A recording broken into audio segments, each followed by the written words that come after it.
Hello and welcome everyone. तो ये जो स्क्रीन पर आप देख रहे हैं ये है आपका उत्तर प्रदेश माध्यमिक शिक्षा सेवा चयन बोर्ड का आपका सिलेबस, जो कि है मनोविज्ञान विषय के लिए।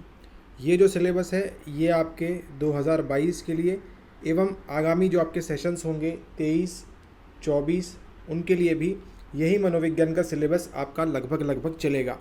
ठीक है, तो हम देखते हैं कि हमको यूपी बोर्ड ने हमको क्या क्या दिया है इस मनोविज्ञान के सिलेबस के अंदर, ताकि हम अपनी यूपी पीजीटी की तैयारी मनोविज्ञान के साथ कर सकें। और उसी तैयारी के अंतर्गत हमको क्या क्या पढ़ना होगा, क्या क्या नहीं पढ़ना होगा। ठीक है, ओके।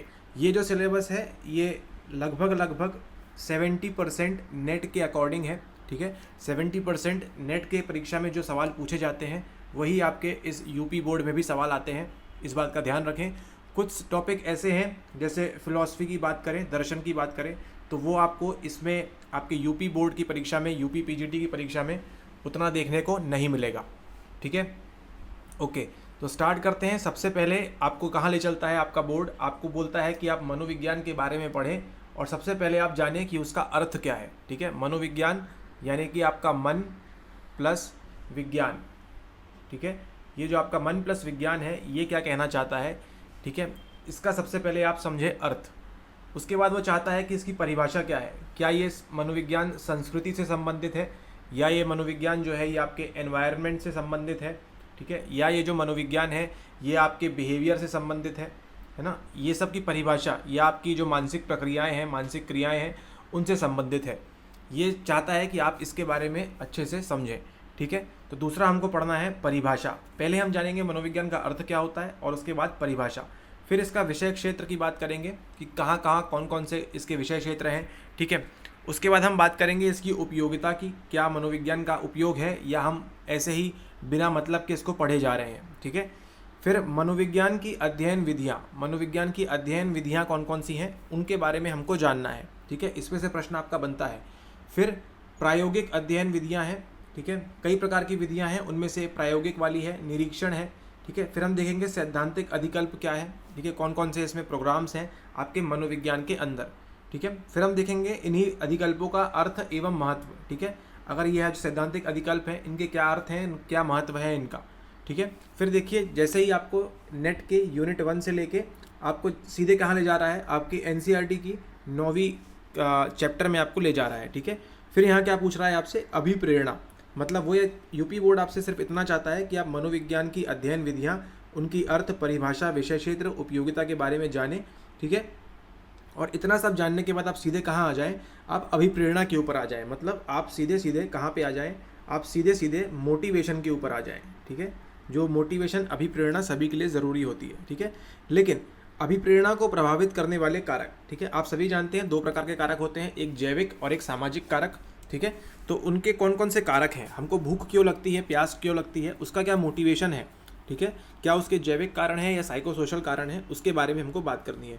फिर अभिप्रेत व्यवहार के प्रतिमान, सामाजिक अभिप्रेरक। ठीक है, यहाँ क्या बोल रहा है वो, अब सामाजिक अभिप्रेरक की बात कर रहा है कि आपको नीड फॉर पावर चाहिए है। ठीक है, नीड फॉर पावर, आपको ताकत की ज़रूरत है, नीड फॉर अचीवमेंट की ज़रूरत है, आप उपलब्धि अभिप्रेरणा चाहते हैं आप। ठीक है, तो ये चाहता है कि आप पहले किसके बारे में समझें, आप समझें पहले जैविक कारकों के बारे में, भूख, प्यास, काम हमको क्यों पसंद है या हमको क्यों मोटिवेट करता है ये। ठीक है, ऑटोमेटिकली काम करता है। उसके बाद अभिप्रेत व्यवहार के प्रतिमान। ठीक है, हम जो मोटिवेटेड बिहेवियर शो करते हैं उसके सामाजिक अभिप्रेरक क्या होते हैं। ठीक है, आपकी क्लास में 10 बच्चे आपसे अच्छे नंबर ला रहे हैं, ऑटोमेटिकली आपके समाज में क्या हो रहा है, आपको प्रोत्साहित किया जा रहा है कि आप भी मोटिवेटेड फील करें और आप भी अच्छे स्कोर 90% टॉप मार्क्स आप लाएं। ठीक है, ओके। इसके बाद वो चाहते हैं आपसे कि आप संवेग के बारे में पढ़ें। ठीक है, अभी आपने क्या पढ़ा, अभी आपने पढ़ा अभिप्रेरणा के बारे में, अब वो चाहते हैं आप संवेग के बारे में पढ़ें, यानी कि इमोशंस के बारे में पढ़ें। ठीक है, जब तक आपके खुद के इमोशंस अच्छे नहीं होंगे आप दूसरों के इमोशंस समझ नहीं सकते। ठीक है, आपको मालूम होना चाहिए कि दुख क्या होता है, करुणा क्या होती है ना, खुशी क्या होती है, डर क्या होता है। ये जो इमोशंस हैं जो हम दिन प्रतिदिन महसूस करते हैं उनके बारे में बात हो रही है। वो जाते हैं संवेग, सामान्य एवं जटिल संवेगात्मक अवस्थाएं। ठीक है, कौन कौन सी अवस्थाएं हैं, सामान्य अवस्थाएं एवं जटिल अवस्थाएं। उसी के साथ साथ संवेग एवं शारीरिक परिवर्तन। ठीक है, शारीरिक परिवर्तन, जब हम कोई भी हमको दुख होता है तो क्या होती है, हमारी आंखें नम हो जाती हैं। ठीक है, हम बहुत लो फील करते हैं क्यों क्यों होता है? हमारी बॉडी में भी कई सारे चेंजेस होते हैं, ठीक है। जब हम खतरा महसूस करते हैं तो क्या होता है, हमारी आंखें बड़ी हो जाती हैं, है ना, हमको पसीना आने लगता है। तो आप खतरे के साथ साथ आपका खतरा इमोशन चल रहा है और डर का इमोशन चल रहा है वहाँ पे आपका, और यही साथ साथ क्या होता है, आपके शारीरिक परिवर्तन भी होते जाते हैं। फिर संवेग की सैद्धांतिक विवेचना, ठीक है, क्या क्या सिद्धांत दिए हैं इमोशंस के बारे में, कौन कौन सी थ्योरीज हैं आपके पास, जैसे जेम्स लैंग पढ़ना है, शाक्टर एंड सिंगर पढ़ना है, ठीक है, और कैनन बार्ड पढ़ना है, ठीक है, ये सब थ्योरीज हैं, इनको भी आपको पढ़ना है मनोविज्ञान के अंदर। फिर वो चाहते हैं आपसे संवेग के सिद्धांत, संज्ञानात्मक कारक, ठीक है, मतलब कॉग्निटिव फैक्टर्स। अब यहाँ कौन सी थ्योरी की बात आ रही है, अगर आपने पढ़ाई की होगी तो आपको मालूम है, संज्ञानात्मक कारक एवं संवेग। फिर अब देखिए आपको क्या पढ़ाया, देखिए ये सिलेबस अभी छोटा होता जाएगा धीरे धीरे, ठीक है। आपको पहले पढ़ना है सिर्फ मनोविज्ञान के बारे में, देन दूसरा आपको कहाँ पढ़ना है, आपको पढ़ना है सिर्फ मोटिवेशन के बारे में, तीसरा आपको पढ़ना है केवल इमोशंस के बारे में, ठीक है। अब देखते हैं अगला बोल रहा है आपसे प्रत्यक्षीकरण, यानी कि आपका परसेप्शन, ठीक है। आप इस वीडियो को देखने के बाद आपका क्या प्रत्यक्षीकरण होगा अपने सिलेबस को लेके, ठीक है, आपका क्या परसेप्शन होगा, क्या ये वीडियो अच्छी है या ख़राब है, दो ही बातें होंगी, ठीक है। तो ये परसेप्शन किस पे डिपेंड करेगा, आपके कॉग्निशन पे, आपको कितना नॉलेज है, आपका कितना संज्ञान है, कई सारी चीज़ें मिलजुल के क्या बनाती हैं, हमारा प्रत्यक्षीकरण बनाती हैं। और साथ ही साथ आपका कुछ पुराना अनुभव है तो वो भी कहीं ना कहीं % में वो भी मान्य होता है, ठीक है। प्रत्यक्षीकरण की बात कर रहे हैं, आपका परसेप्शन उनको जानना है, और अवधान यानी कि अटेंशन, ठीक है। आपने जैसे ही इसका थंबनेल देखा आप अटेंटिव हो गए, आप इस पे आके रुक गए, है ना। फिर प्रत्यक्षीकरण का स्वरूप, अब प्रत्यक्षीकरण का स्वरूप क्या होगा उसके बारे में हमको जानकारी प्राप्त करनी है, ठीक है। फिर मोस्ट इंपॉर्टेंट आपका जो आता है गेस्टाल्टवाद की मान्यताएं। गेस्टाल्ट क्या है, यहाँ पे देख रहे हैं आप, ऐसी लाइन चल रही है, ठीक है, क्या है, दरअसल ये छोटे छोटे डॉट्स हैं, ठीक है, लेकिन आपको क्या लग रहा है, ये एक, जब लाइन बोला तो क्या लगा आपको, एक लाइन के रूप में आपको ये दिख रहे हैं, ठीक है। तो ये क्या है, यही गेस्टाल्ट है। इनकी क्या मान्यताएं हैं उनके बारे में हमको पढ़ना है, अलग अलग मान्यताओं के बारे में, ठीक है। ओके, अब प्रात्यक्षिक संगठन के नियम, ठीक है, जो हमारा परसेप्शन है उसके कुछ नियम हैं उनकी बात करेंगे। फिर प्रेम अवधान की बात आपको करनी है, उसका स्वरूप क्या है एवं विशेषताएं, है ना, प्रेम अवधान की।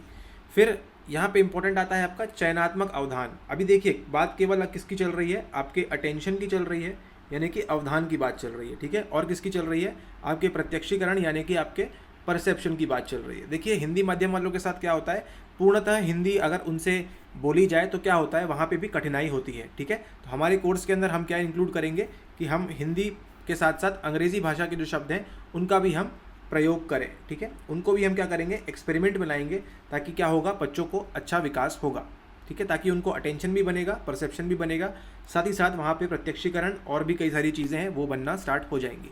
ऑल राइट, तो यहाँ क्या करना है आपको, चयनात्मक अवधान के निर्धारक, है ना, निर्धारक होना चाहिए, निर्धारक, ठीक है, कि क्या क्या निर्धारित करेंगे आपके, कि आपका सेलेक्टिव अटेंशन होना चाहिए, है ना, सेलेक्टिव, चयनात्मक मतलब सिलेक्शन। अब क्या क्या पॉइंट होगा, अभी तक आप ये सिलेबस देखने के, वीडियो देखने के साथ साथ क्या करिए, आप नोट करते जाइए, ठीक है, ताकि जब आप पढ़ाई करने बैठेंगे, भले ही आप हमारे कोर्स में हैं, ठीक है, या भले ही आप सेल्फ स्टडी कर रहे हैं, ठीक है, तो आपको एक डेटा मिलेगा, आपको एक गाइडेंस मिलेगा कि किस प्रकार से हमको आगे प्रोसीड करना है, ठीक है, क्या क्या पढ़ना है और क्या क्या हमको कंप्लीटली स्किप कर सकते हैं, ठीक है। ओके, वीडियो के अंत में हम एक बार लिस्ट बनाएंगे कि हमने क्या क्या देखा, क्या क्या पढ़ा, फिर उसको आप नोट डाउन कर सकते हैं। ओके, अब ये चाह रहे हैं आपसे कि स्मृति यानी कि मेमोरी मोस्ट इंपॉर्टेंट, ठीक है, मोस्ट इंपॉर्टेंट मेमोरी, चाहे आप यूपीएससी दे रहे हो, चाहे आप नेट की एग्ज़ाम दे रहे हो, चाहे ही आप दे रहे हो अपना यूपी पीजीटी, ठीक है, सभी के लिए ये बहुत ज़्यादा इंपॉर्टेंट है मेमोरी टॉपिक। स्मृति के बारे में चाहते हैं कि स्मृति के मूल प्रक्रम क्या है ना, बेसिक प्रोसेसिंग के बारे में बात कर रहे हैं क्या है। फिर स्मृति का मापन, कैसे हम माप सकते हैं मेमोरी को, ठीक है, क्या माप सकते भी हैं या नहीं माप सकते हैं। फिर विस्मरण को प्रभावित करने वाले कारक, हम भूलते क्यों हैं, कोई भी चीज़ को हम भूलते क्यों हैं, 2 दिन पहले खाया हुआ खाना या ब्रेकफास्ट, जो भी आपने भोजन किया था, ग्रहण किया था, वो आपको आज याद नहीं है, ठीक है। विस्मरण क्यों, क्योंकि क्या करते हैं हम उसको प्रॉपर रिट्रीव नहीं कर पाते, है ना, अपनी मेमोरी से बाहर निकाल नहीं पाते। तो कौन से कारक हैं जिसको प्रभावित करते हैं, क्या केवल एनकोडिंग है, क्या केवल कूट संकेतन है, क्या स्टोरेज है ना, ये सब बातें हमको पढ़नी है स्मृति के अंदर। फिर स्मृति के प्रकार, कौन कौन सी स्मृति होती है, ठीक है, एपिसोडिक होती है, सिमेंटिक, है ना, कौन कौन सी STM LTM, है ना, ये सब मेमोरी के जो प्रकार हैं उनके बारे में हमको पढ़ना है। देखिए मेमोरी में आपको सिर्फ कितना पढ़ना है, इतना पढ़ना है, ओके। अब देखिए अगला बोला है आपको अधिगम यानी कि लर्निंग। अगर यही आप नेट की बात करेंगे तो इसमें आपको काफ़ी सारा पढ़ना होगा स्मृति के अंदर, लेकिन यहाँ पे क्या बोल रहे हैं, अधिगम आ गया सीधे आपका लर्निंग, ठीक है, सीखना।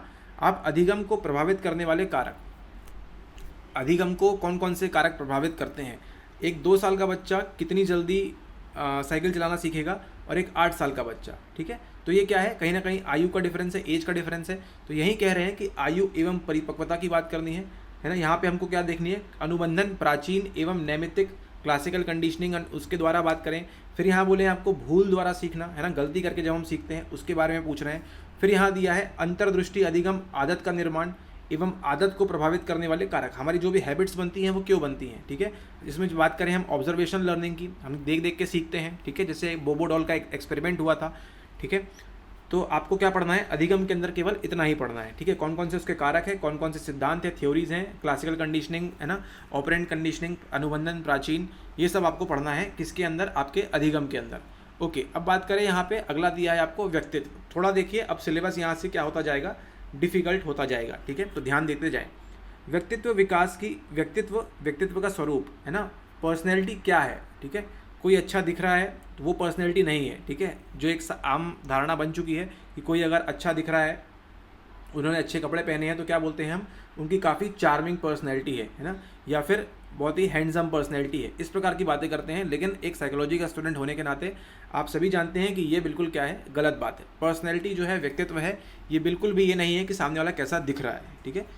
तो हम जानेंगे व्यक्तित्व दरअसल है क्या, है ना, पर्सनैलिटी एक्चुअली में है क्या, उसका स्वरूप क्या है, व्यक्तित्व का स्वरूप क्या है। फिर व्यक्तित्व के निर्धारक, एक साइकोलॉजी मनोविज्ञान का स्टूडेंट होने के नाते हम जानते हैं कि जो भी पर्सनैलिटी आपकी है, हमारी है, या किसी भी XYZ पर्सन की है, वो किस पे निर्भर करेगी, या तो उनके वंशानुक्रम पे, वातावरण एवं संस्कृति की बात करेंगे।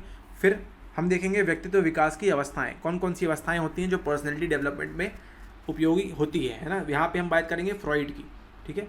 फिर हम बात करेंगे मनोवैज्ञानिक परीक्षण, ठीक है, परीक्षण यहाँ पे आपका हो गया और भी डिफिकल्ट होना स्टार्ट। शाब्दिक एवं निष्पादन वृद्धि परीक्षण, ये कौन कौन से परीक्षण होते हैं उनको हम देखेंगे। सामूहिक एंड व्यक्तिगत परीक्षण, ठीक है, सेल्फ इन्वेंट्री, सामूहिक की बात करेंगे, सोशल की बात करेंगे, ठीक है। फिर हम बात करेंगे परीक्षण करने के दौरान हमको क्या करनी है, कौन कौन सी सावधानियां बरतनी है, वो जो परीक्षण है वो क्या होना चाहिए, एथिकल होना चाहिए। फिर हम बात करेंगे निर्देशन की, भारतीय परिवेश के अनुकूल शैक्षिक, व्यावसायिक एवं व्यक्तिगत, है ना, मतलब आपके एकेडमिक, ऑर्गेनाइजेशनल, ठीक है, और आपका पर्सनल निर्देशन किस प्रकार से होना चाहिए, ठीक है, ये बात करेंगे। दरअसल ये तो सवाल 21 में कुछ देखने को मिला नहीं, लेकिन फिर भी हम देखेंगे इसके बारे में। उत्तर प्रदेश में निर्देशन सेवा की दशा सुधार के उपाय, असामान्य व्यवहार एवं मानसिक स्वास्थ्य का अर्थ, ठीक है। ये तो आप समझ गए कि एबनॉर्मल बिहेवियर क्या होता है, ठीक है, एबनॉर्मल बिहेवियर क्या होता है, मानसिक स्वास्थ्य क्या है, मानसिक स्वास्थ्य का अर्थ क्या होता है, ठीक है, कोई मानसिक रूप से स्वस्थ है या नहीं, ये सभी आप जानते हैं। फिर बात करें यहाँ पे उपयोगिता एवं उपाय की, ठीक है, क्या क्या उपयोगिता है इनकी, है ना, और क्या क्या उपाय हो सकते हैं इनको सुधारने के लिए। फिर हम बात करेंगे मानसिक अस्वस्थता के कारण एवं निवारण, की मानसिक अस्वस्थता आती क्यों है, दरअसल कहाँ से आती है। कोई पैदा हुआ वो मानसिक रूप से अस्वस्थ हो सकता है या नहीं हो सकता है, या वो हो सकता है वो जब 20 साल की उम्र में हो जाए, 25 साल की उम्र में, तो क्या होगा, वहाँ पे उसको मानसिक अस्वस्थता आ सकती है ना। कौन कौन से कारण होंगे उनके बारे में हम देखेंगे एंड कैसे उनका निवारण किया जाएगा। फिर बात करें अगली, मानसिक स्वास्थ्य रक्षा के संस्थागत उपाय, कोई संस्था क्या उपाय कर सकती है, ठीक है, कि किसी की मानसिक स्वास्थ्य जो है उसको हम बना के रख सके, है ना। असामान्य व्यवहार की रोकथाम, किस तरह से हम एबनॉर्मल बिहेवियर को रोक सकते हैं। फिर बात करें हम समूह तनाव कारण, ठीक है ना, किसी भी ग्रुप में क्या होता है, तनाव के कारण क्या होते हैं, कोई भी ग्रुप में क्या होता है, टेंशन होती है, तनाव होता है, वो कारण क्या है एवं प्रभाव क्या पड़ता है उसका, ठीक है। जातिवाद के बारे में बात करेंगे, संप्रदायवाद, देखिए ये जो टॉपिक्स हैं ये साइकोलॉजी से संबंधित हैं, लेकिन हम पढ़ेंगे इसको केवल और केवल साइकोलॉजी के परिप्रेक्ष्य में, ठीक है। धर्मवाद, भाषावाद से उत्पन्न तनाव, ठीक है। तो मेनली क्या पढ़ना है आपको कि समाज में कौन कौन से तनाव हमको देखने को मिलते हैं रोज़मर्रा के जीवन में, है ना, यूपी में खासकर, ठीक है। तो यही दिया है जातिवाद, संप्रदायवाद, धर्मवाद, भाषावाद, ये आपके नेट के सिलेबस में बिल्कुल भी नहीं है, ऐसा भी कुछ भी बात वहाँ पे नहीं होती है, ठीक है। तो उन जो तनाव जो उत्पन्न हो रहे हैं, है ना, उनका सामाजिक विश्लेषण करना है हमको, ठीक है। ये देखिए आपको बताया था अभी, सामाजिक विश्लेषण करना है, समूह तनाव को कम करने की दिशा में किए जा रहे प्रयास एवं अन्य उपाय कौन कौन से हो रहे हैं, ये सब आपका लिंक करेगा मेनली करेंट अफेयर से, ठीक है। फिर यहाँ आपको दिया है उद्योग में, है ना, कोई भी व्यवसाय में, कोई भी उद्योग में मनोविज्ञान किस तरह से काम करेगा, प्रबंधन, मैनेजमेंट का क्या स्वरूप होना चाहिए, है ना, जो मैनेजर्स हैं, एम्प्लॉयज़ हैं, किस प्रकार से एक दूसरे में सामंजस्य बिठाना चाहिए। फिर कर्मचारी चयन की दशा एवं त्रुटियाँ। जब किसी को भी एम्प्लॉयमेंट मिलता है, किसी भी कर्मचारी का चयन होता है, तो कौन कौन सी दशा होती हैं, क्या क्या त्रुटियाँ हमको करनी चाहिए या नहीं करनी चाहिए, उनके बारे में हम बात करेंगे। ठीक है। फिर आपको देखना है अगला, कर्मचारी चयन के मानक। कौन कौन से मानक होंगे? कार्य विश्लेषण के मनोवैज्ञानिक आधार। किसी के भी कार्य का विश्लेषण करने के लिए मनोवैज्ञानिक आधार क्या कुछ है या नहीं है, उनको हम देखेंगे। अंत में देखेंगे हम उद्योग एवं मानवीय संबंध, मतलब जो आपका उद्योग है, ऑर्गेनाइजेशन एंड ह्यूमंस, है ना, एज अ ह्यूमन बीइंग क्या क्या संबंध होते हैं उनके बीच। फिर हम देखना है हड़ताल एवं तालाबंदी के कारण। कोई भी हड़ताल होती क्यों है? क्योंकि क्या होती है, उनकी मांग होती है ना, कोई मजदूर है वो मांग करते हैं, इसलिए हड़ताल होती है। तालाबंदी इसी के कारण होती है। तो क्या क्या कारण है ये तो जानते हैं आप। निवारण किस प्रकार से करेंगे, है ना, क्या हम वहाँ पे कौन सी टेक्निक का इस्तेमाल करेंगे? Door in the foot, foot in the door, कौन सी तकनीक का इस्तेमाल कर सकते हैं हम उस कंपनी का मैनेजर होने के नाते या सीईओ होने के नाते। ठीक है। तो ये सब बातें हमको देखनी है इसके अंदर। तो ये है आपका मनोविज्ञान का सिलेबस कंप्लीट एनालिसिस के साथ जो हमने डिस्कस किया। ठीक है। तो ये सब पढ़ना है आपको। सिंपली क्विकली एक बार रिकैप करते हैं। पहले आपको पढ़ना है मनोविज्ञान, आपको नोट करते जाइए। पहले आपको पढ़ना है मनोविज्ञान क्या है क्या नहीं है। दूसरा आपको पढ़ना है अभिप्रेरणा के बारे में कि मोटिवेशन क्या है। फिर आपको तीसरा पढ़ना है संवेग के बारे में, मतलब इमोशंस। फिर आपको पढ़ना है परसेप्शन एंड अटेंशन, यानी कि प्रत्यक्षीकरण एवं अवधान। ठीक है। गेस्टाल्ट क्या होता है। फिर आपको पढ़ना है अगला मेमोरी, है ना, मेमोरी क्या है। देन आपको क्या पढ़ना है सीधे, फिर आपको लर्निंग पढ़ना है ना, अधिगम क्या होता है। ओके। देन उसके बाद में बात करें अगला है आपके पास व्यक्तित्व। व्यक्तित्व आपको पढ़ना है, व्यक्तित्व के कारक कौन कौन से हैं। फिर हम बात करें मनोवैज्ञानिक परीक्षण पढ़ना है आपको, है ना। और उसके बाद आपको सामाजिक मनोविज्ञान के रूप में एक बहुत बड़ी चीज़ें पढ़नी है यहाँ पे, समाज मनोविज्ञान, है ना, किस प्रकार से हम समाज में रह के मेनली हम बचा सकते हैं अपने लोगों को। ठीक है। क्या क्या जातिवाद है, संप्रदायवाद है, धर्मवाद है, भाषावाद है, इन सबको हम रिलेट करके पढ़ेंगे किसके अंदर, केवल और केवल मनोविज्ञान से संबंधित। ठीक है। मनोविज्ञान से संबंधित किस प्रकार से हम मदद कर सकते हैं वो हमको देखना है। ठीक है। तो ये है आपका कुछ पॉइंट्स जो आपको बताए हैं आपके यूपीपीएससी सिलेबस के लिए। ठीक है। यूपीपीजीटी सिलेबस के लिए। ठीक है। तो इस बात का ध्यान रखें आप, जो जो आपको बताया है ऊपर उनको नोट कर लीजिए, तो आपकी स्टडी में काफ़ी हेल्पफुल होगा। ठीक है। ओके। तो ये था आपका सिलेबस। एंड अगर आप हमारा यूपीपीजीटी का कोर्स भी चालू है, ठीक है, यूपीपीजीटी 2022 के लिए कोर्स चालू है, तो क्या करेंगे आपको ज्वाइन करना है तो आप मैसेज कर सकते हैं हमको इस नंबर पे 9826992769। ठीक है। ओके। तो इस नंबर पे मैसेज करिए। कोर्स में कैसे पढ़ाया जाएगा, क्या पढ़ाया जाएगा, वो आप बात करके देख सकते हैं। और कितनी डीप एनालिसिस है वो तो आप इस वीडियो के माध्यम से ही समझ गए होंगे कि हमने कितने तरीके से बताया है, तो आपको बताने की ज़रूरत नहीं है। अगर आप ज्वाइन करना चाहते हैं तो व्हाट्सएप करिए दिए हुए नंबर पे। ठीक है। और अगर नहीं करना चाहते हैं तो भी इन पॉइंट्स को नोट करिए और इसी के अकॉर्डिंग अपनी पढ़ाई करना आरंभ करिए। ठीक है। ओके। ऑलराइट, मिलते हैं अगले लेक्चर में, तब तक टेक केयर।